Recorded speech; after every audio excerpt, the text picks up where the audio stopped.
রয়টার্সের সাক্ষাৎকার সর্বশেষ যেটা দিয়েছেন শেখ হাসিনা এবং টেলিফোন সাক্ষাৎকার দিয়েছেন, সেটার পরে উত্তেজনা এতটাই ছড়িয়েছে যে সেটাকে কেন্দ্র করে বর্তমান রাষ্ট্রপতিকে সরিয়ে দেওয়ার ঘটনাও ঘটতে চলেছে বলে অনেকে মনে করছেন। রয়টার্সের ওই উত্তেজনা এতটুকু কমেনি যখন, ঠিক তখন সেই সময়ে দাঁড়িয়ে আমরা দেখছি যে শেখ হাসিনা এবার জাপানি গণমাধ্যম কিয়োডো নিউজকে নতুন সাক্ষাৎকার দিয়েছেন এবং সেখানে তিনি আবারও পুনর্ব্যক্ত করেছেন তার দেশে ফেরার কথা এবং তিনি এটাও বলেছেন দেশে ফিরলে কেমন ঝুঁকির মুখে তাকে পড়তে হবে সেই ব্যাপারটা তার মাথায় আছে। তার মাথায় যদি সেই ব্যাপারটা থেকে থাকে তাহলে কেউ তো জেনে শুনে আগুনে ঝাঁপ দেওয়ার কথা নয়। তাহলে কি তিনি মনে মনে ব্যাপারটা সেরে ফেলেছেন আগুন নিভানোর? মানে আগুন কি নিভিয়ে ফেলেছেন? যেটাকে আমরা আগুন মনে করছি, আগুনে ঝাঁপ দিচ্ছেন তিনি জেনে শুনে, আদতে সেটা আগুন নয়, সেটা একটা তুলার পাহাড় যেখানে তিনি নিরাপদে লাফ দিতে পারেন। প্রশ্ন জাগছে অনেক। চলুন, জাপানি গণমাধ্যম কিয়োডো নিউজকে শেখ হাসিনা নতুন সাক্ষাৎকার যেটা দিলেন, যেটা নিয়ে আবার বাংলাদেশের গণমাধ্যমও নতুন করে খবর করেছে। এখন আবার সরকার আবার নতুন করে বলবে কিনা যে শেখ হাসিনার বক্তব্য প্রচার করলে সেই গণমাধ্যমের ওপরে সরকার চড়াও হবে, এরকম বক্তব্য আসবে কিনা সেটাও একটা বড় ব্যাপার। বাংলাদেশের গণমাধ্যম বিডি নিউজ 24 জাপানের কিয়োডো নিউজকে উদ্ধৃত করে এই খবরটা সামনে নিয়ে এসেছে। কিয়োডো নিউজেও এই খবরটা আমরা দেখেছি। চলুন একটু বুঝে দেখি যে শেখ হাসিনা এবার নতুন সাক্ষাৎকার, যে সাক্ষাৎকারটা আবার ইমেল সাক্ষাৎকার দিয়েছেন তিনি, সেখানে নতুন কি কথা বলছেন। দর্শক, বলছিলাম শেখ হাসিনার আবার নতুন সাক্ষাৎকার এবার জাপানি পত্রিকায় এবং সেখানে তিনি তার দেশে ফেরার ঝুঁকি তিনি জানেন, তিনি সচেতন, সেই কথা বললেন। কিয়োডো নিউজকে উদ্ধৃত করে বিডি নিউজ 24 এর শিরোনামটা বরং আপনাদের দেখাই, সেটা দেখলেই বুঝতে পারবেন। সেখানে বলা হচ্ছে, দেশে ফেরার ঝুঁকি আমি জানি, কিয়োডো নিউজকে শেখ হাসিনা।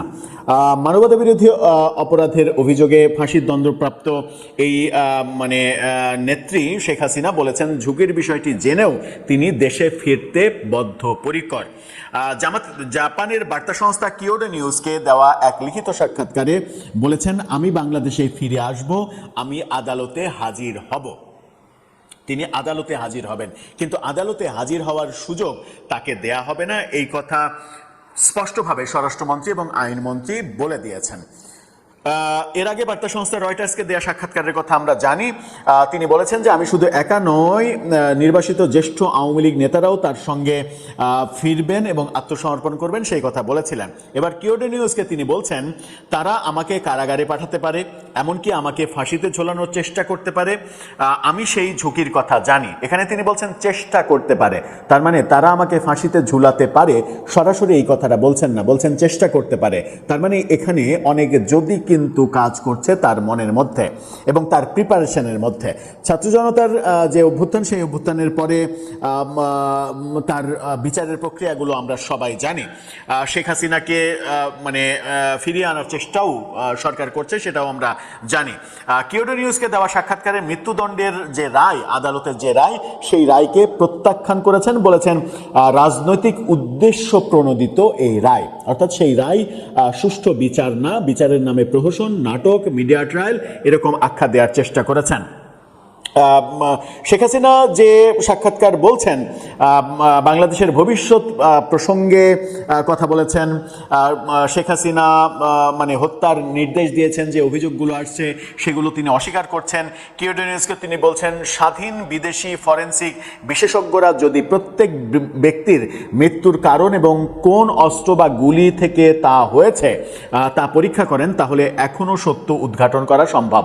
অর্থাৎ জুলাই আন্দোলনে যে মৃত্যুর ঘটনা দাবি করা হচ্ছে 1400 জন, যদিও 843 জনের মতো গেজেট প্রকাশ করা হয়েছে, সেই মৃত্যু কিভাবে হয়েছে এখনও যদি বিদেশি বিশেষজ্ঞ ফরেনসিক টিম এটা নিয়ে প্রতিটা মরদেহ গবেষণা করে, তাহলে উঠে আসবে যে এর পেছনে প্রকৃত কারণ কি।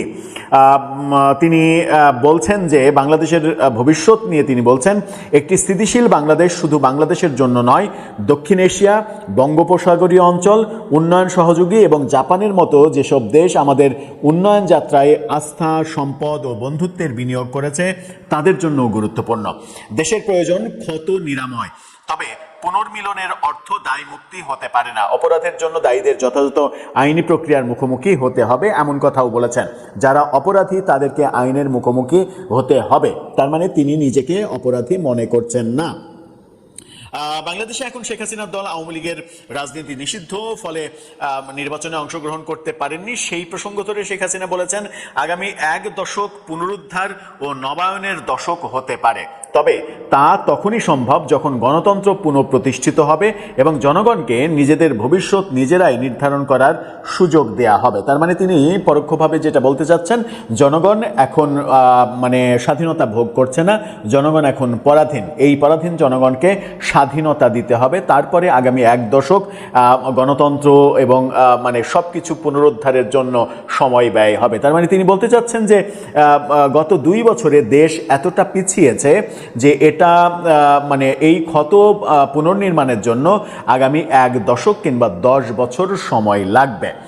শেখ হাসিনা যেভাবে আস্থার সঙ্গে কথা বলছেন, যে কথা শুরুতে বলছিলাম যে আমরা মনে করছি শেখ হাসিনা জেনে শুনে আগুনে ঝাঁপ দিচ্ছেন, কারণ আসলেই তো তাকে গ্রেপ্তার করা হবে এবং তার যে মৃত্যুদণ্ডের রায় সেটা কার্যকর করার চেষ্টা করা হবে। সেই পথেই হাঁটার কথা। সব কিছু যদি ঠিকঠাক থাকে তাহলে তো এরকম মনে হওয়ারই কথা আমাদের যে তিনি আগুনে ঝাঁপ দিচ্ছেন। কিন্তু তিনি এতটা কনফিডেন্টলি যখন বলছেন যে তিনি ফিরবেনই, এগুলো মোকাবেলা করবেনই, তখন কি এর পেছনে অনেক যদি কিন্তু রয়েছে? মানে ব্যাপারটা কি এরকম যে যেটাকে আমরা আগুন মনে করছি সেটা আসলে আগুন না, কিংবা বিদেশি লবিংগুলো এতটা শক্তপোক্ত করে ফেলেছেন তিনি যে নিজেকে আর বিপদের মধ্যে আছেন এটা মনে করছেন না। ভারতে আমেরিকার রাষ্ট্রদূত এবং দক্ষিণ এশীয় অঞ্চলের দায়িত্বপ্রাপ্ত ব্যক্তি সার্জিও গোর, তিনি বাংলাদেশ সফরে আসছেন খুব শীঘ্রই, এবং সেই সফরটাকে কেন্দ্র করেও অনেক আলোচনা চলছে যে সেই সফরেও অনেক কিছু ঘটে যেতে পারে। সব মিলিয়ে আমাদের কাছে ব্যাপারগুলো এলোমেলো লাগছে। শেখ হাসিনার ফিরতে চাওয়া, সমূহ বিপদ অনুমান করেও ফিরতে চাওয়া, সরকারের নানা ধরনের উদ্বেগ, প্রস্তুতি, রাষ্ট্রপতিকে সরিয়ে দেয়া, কেন যেন একটু এলোমেলো লাগছে সব কিছু। তাহলে কি এলোমেলো পরিস্থিতির দিকেই আমরা যাচ্ছি? দর্শক, আপনার মতামত জানিয়ে লিখতে পারেন আমাদের কমেন্ট বক্সে।